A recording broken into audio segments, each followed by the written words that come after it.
কোথা তব নবপুষ্প সাজ, কহিল সে সুধীরে চাহিয়া, অলখের পাথর বাহিয়া, তরি তার এসেছে কি, ভেজেছে কি আগমনী গান, ডেকেছে কি সে আমারে, শুনি নাই রাখিনি সন্ধান।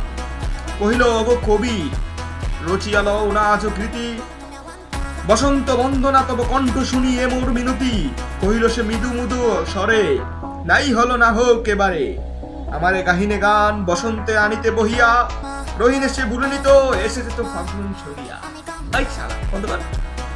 কহিলাম ও গো কবি, অভিমান করেছ কি তবি তাই, যদিও এসেছে তুমি তবু কারে কহিলে বিথায়, কহিলে সে পরম হেলায়, বিথা কেন ফাগুন বেলায়, ফুল কি ফুটেনি শখে, পুষ্পরা তিলবিনী কিরিতুল গাছন, মাধবী কুড়ির বুকে গন্ধ নাহি, করে নাই অগ্র বিচরণ, তবু তবু বসন্ত প্রতি কেন এই তীব্র বিমুখতা।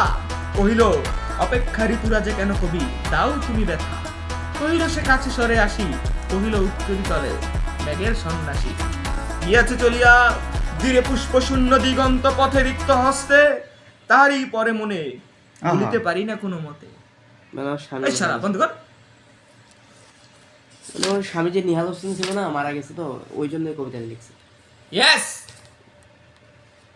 আমাকে সেই অস্ত্র ফিরিয়ে দাও, সভ্যতার সেই প্রতিশ্রুতি, সেই অনন্য অস্ত্র আমাকে ফিরিয়ে দাও, সেই অস্ত্র আমাকে ফিরিয়ে দাও, যে অস্ত্র উত্তোলিত হলে পৃথিবীর যাবতীয় অস্ত্র হবে আনত, সে অস্ত্র উত্তোলিত হলে